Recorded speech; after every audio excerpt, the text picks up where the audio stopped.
بالله من الشيطان الرجيم. بسم الله الرحمن الرحيم.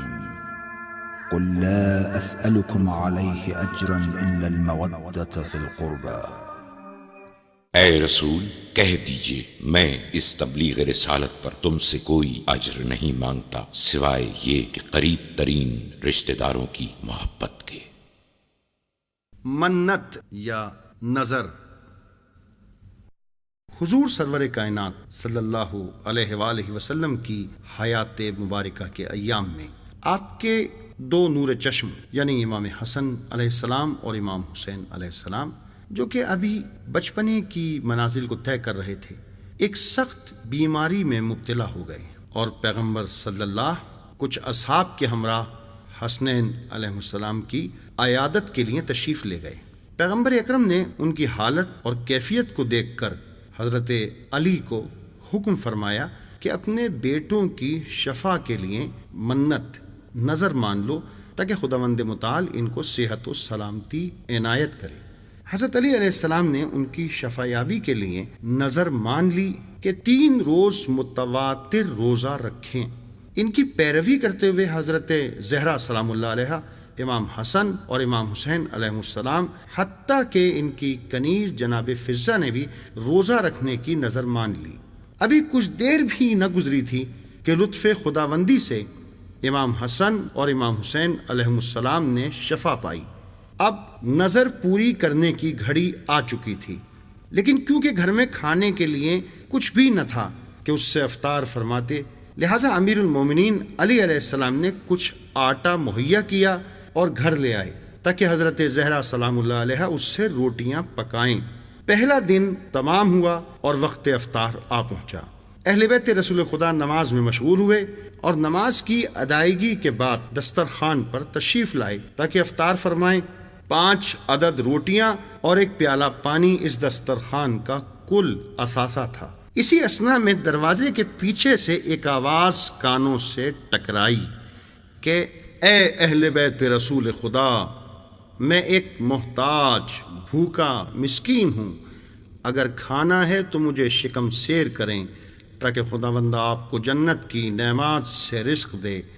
سخاوت مندوں کے سردار امیر المومنین حضرت علی علیہ السلام نے اپنے حصے کی روٹی اس کو دے دی۔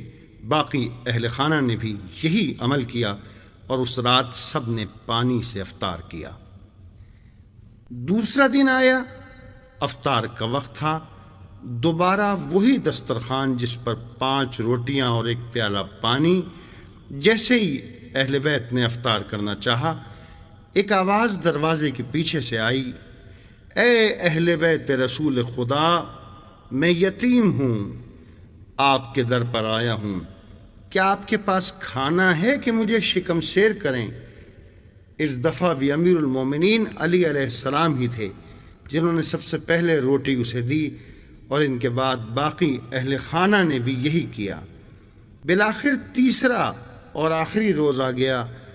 فاطمہ زہرا سلام اللہ علیہا نے باقی بچے ہوئے آٹے سے 5 روٹیاں تیار کیں اور وقت افطار جبکہ بھوک اور ضعیفی نے، کمزوری نے تمام اہل خانہ کو بے تاب کیا ہوا تھا، دوبارہ ایک آواز باہر سے سنائی دی کہ میں ایک اسیر ہوں، اے سخاوت مندوں، خدا کی رضا کے لیے مجھے کھانا دیں کہ امیدوار ہوں کہ خداوند آپ کو بہشتی نعمتیں عطا کرے۔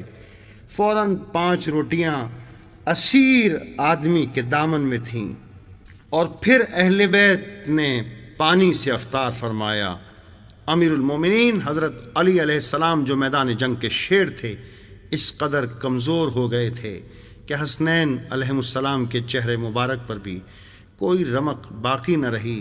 فاطمہ زہرا سلام اللہ جو کہ پیغمبر کی نور چشم تھیں، ان کی چشم مبارک میں بھی چمک باقی نہیں رہی تھی۔ فضہ کنیز زہرا بھی اسی طرح اگلے روز امیر المومنین نے حسنین علیہ السلام کے ہاتھ پکڑے اور رسول خدا کی خدمت میں تشریف لے گئے۔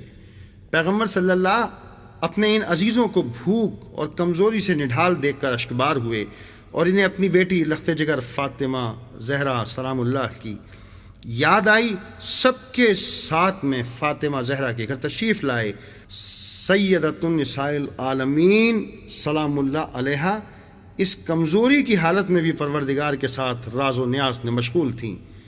پیغمبر اکرم کی چشم مبارک سے آنسو جاری ہوئے اور سوز و گداز سے سینہ لبریز ہو گیا۔ فوراً جبریل امین نازل ہوئے اور اپنے ہمراہ قیمتی اور دائمی تحفہ خدا کی جانب سے اہل بیت رسول کے لیے لائے، جو کہ ان کی عظمت اور ایثار کا صلہ تھا۔ وحی کی خوشبو سے فضا معطر ہوئی اور سورہ انسان کی نورانی آیات جو کہ اہل بیت پیغمبر کی شان میں تھیں نازل ہوئیں، جس نے اہل بیت کے شکر اور خوشی میں اضافہ کیا۔ اعوذ باللہ من الشیطان الرجیم، بسم اللہ الرحمن الرحیم۔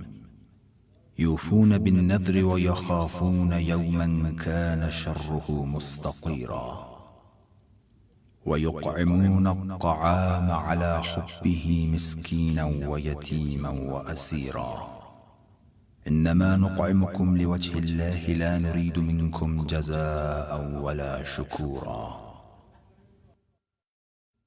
یہ بندے نذر کو پورا کرتے ہیں اور اس دن سے ڈرتے ہیں کہ جس کی سختی ہر طرف پھیلی ہوئی ہے۔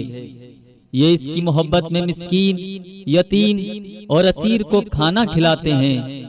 ہم صرف اللہ کی مرضی کی خاطر تمہیں کھانا کھلاتے ہیں، ورنہ نہ تم سے کوئی بدلہ چاہتے ہیں اور نہ شکریہ۔